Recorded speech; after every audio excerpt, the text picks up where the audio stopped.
4 jurus untuk kamu bisa meningkatkan penjualanmu dari bisnis online. Oke, jadi nonton videonya sampai habis. Karena kalau videonya kamu nggak nonton sampai habis, ilmunya cuma setengah-setengah, prakteknya salah, hasilnya salah.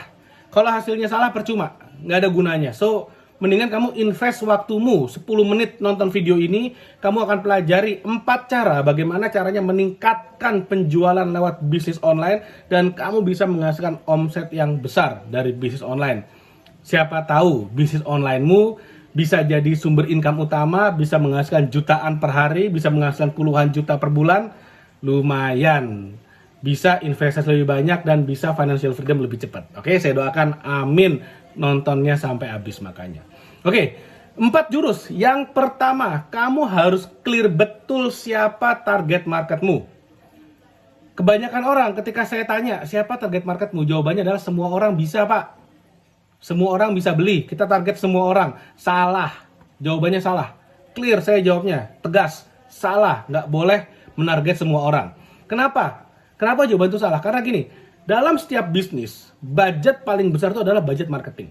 Bayangin, ketika budget marketingmu itu kamu alokasikan untuk semua orang, artinya apa? Ketika kamu menjual ke semua orang, kamu menjual ke bukan siapa-siapa. Bahasa Inggrisnya lebih keren. When you are selling to everybody, you are selling to nobody. Kamu tidak menjual ke siapa-siapa ketika kamu berusaha menjual ke semua orang. Nah, makanya kamu harus spesifik target marketnya siapa. Kenapa harus spesifik? Supaya message yang kamu kirimkan itu jelas. Nah, ini akan membawa kita ke langkah yang kedua untuk meningkatkan penjualanmu. Message-mu harus jelas, ceritamu harus clear, harus bisa menjawab apa permasalahan dari target marketmu di tahap pertama tadi. Harus clear. Contohnya gini, misalnya, kamu menjual ikan. Kalau kamu menjual ke semua orang, memang betul, ikan semua orang bisa konsumsi, saya setuju. Tapi yang jadi masalah adalah, kalau kamu menjual ikan ke semua orang, ya udah akhirnya kamu hanya berkutat di dalam komoditi. Perang hargalah yang terjadi. Ketika harga lagi turun, ya udah kamu pasrah, cuman bisa boncos doang. Sayang banget, sayang banget. Padahal kalau kamu tahu bagaimana caranya menarget market secara spesifik, misalnya target marketnya adalah ibu-ibu baru melahirkan yang perlu asupan protein yang tinggi misalnya. Nah, ibu-ibu baru melahirkan perlu asupan protein yang tinggi.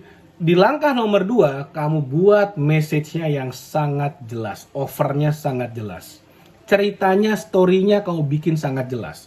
Kalau kamu main digital marketing, berarti kamu akan banyak main di perkontenan. Kamu akan banyak main di konten, sehingga konten yang kamu bikin itu jelas menjawab pertanyaan dan permasalahan dari para ibu hamil yang bisa kamu jawab solusinya dengan ikan. Sesimpel itu. Nah, tahap nomor 3 sekarang. Kamu udah tahu nih, target marketmu ibu hamil, misalnya produkmu ikan, target marketmu ibu hamil, ibu yang baru melahirkan yang perlu protein tinggi. Lalu kemudian kontennya kamu udah bikin, misalnya ibu baru melahirkan, perlu menyusui anaknya, perlu protein yang tinggi supaya perkembangan anaknya maksimal. Nah, itu kan asik banget tuh bikinnya tuh. Itu menjawab banget pertanyaannya. Yang nomor 3 yang harus kamu lakukan sekarang itu adalah memastikan bahwa apa yang kamu deliver, apa yang kamu janjikan, apa yang kamu tuliskan, apa yang kamu buat di dalam kontenmu itu bisa dideliver dengan baik. Kenapa harus dideliver dengan baik? Supaya ketika ini terdeliver dengan baik, maka kamu akan mendapatkan customer dan itu akan memberikan kamu yang namanya testimoni. Oke? Sangat penting. Misalnya nih, saya bikin ceritanya. Kamu jualan ikan, target marketmu adalah ibu-ibu yang baru melahirkan. Lalu kemudian kamu bikin story-nya dengan kamu mengkonsumsi ikan akan bisa meningkatkan kualitas protein untuk memperbaiki kualitas ASI sehingga anaknya menjadi maksimal pertumbuhan otak dan fisiknya. Oke? Dapat customer, kirim barangnya, jangan lupa minta testimoninya. Wah, ternyata ikannya segar, ikannya fresh, wah ikannya rasanya enak. Wah, ini saya makan ikan ini nambah 3 kali. Nah, asik banget kan? Testimoninya. Begitu dapat testimoni, itu kamu gunakan untuk promosi. Masukin di sosial media. Ini baru step nomor 3. Dahsyat apa dahsyat banget nih. Kira-kira kalau testimoninya banyak, jualannya banyak atau banyak banget? Pasti banyak banget. Nah, membawa kita akhirnya ke nomor 4. Ketika misalnya ini udah proven maksudnya dari target marketmu udah bener, udah cocok, message penjualannya udah bagus, story-nya bener-bener diterima, clear, jelas, akhirnya punya pelanggan, pelanggannya mau kasih testimoni positif. Step keempat yang harus kamu lakukan, dan ini yang bener-bener penting banget, kalau ini kamu lakukan dengan baik, kamu bisa jalan-jalan, bisnisnya tetap jalan. Kamu bisa traveling keliling dunia, bisnismu akan tetap jalan, akan tetap beroperasi, dan omsetmu akan tetap jalan, bahkan bisa naik. Bagaimana caranya? Otomatisasikan bisnisnya.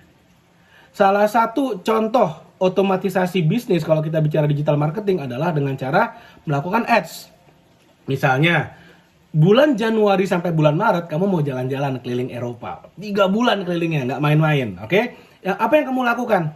Kamu pasang Facebook Ads atau Google Ads atau TikTok Ads. Ads apapun, kamu setting waktunya selama 3 bulan selama kamu pergi. Oke? Dan kemudian kamu pastikan ketika ads-nya berjalan, ada order yang masuk, kamu pastikan tim ada yang menangkap. Oke? Nah, enaknya kalau kita pakai ads adalah promosi berjalan terus.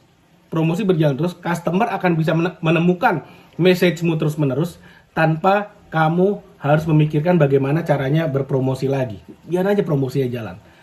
Ini saya ngomong ketika kamu belum punya tim sales yang banyak, belum punya tim marketing yang banyak. Ini kita bicara online saja. Oke? Online saja. Dan pastikan nanti begitu ada order, ada timmu yang untuk packaging dan segala macamnya. Jauh lebih mudah. Otomatisasikan bisnismu kalau kamu udah punya konsep yang proven. Konsep yang terbukti. Jangan baru mulai bisnis, baru tahu, oh produk saya ikan, langsung pasang ads 1 juta sehari. Jangan, boncos yang ada, rugi. Tapi harus dibuktikan dulu, bisa nggak nih jalan, message-nya bener nggak, story-nya jelas nggak, clear nggak, bagus nggak, diterima nggak. Lalu kemudian customernya pas nggak target marketnya, customernya happy nggak dengan produknya, mau kasih testimoni nggak. Kalau mau, baru kamu otomatisasikan. Oke? Jadi mudah-mudahan apa yang saya share bermanfaat. Jangan lupa like video ini dan share video ini dan subscribe YouTube channel ini. Thank you, sampai ketemu lagi di video berikutnya.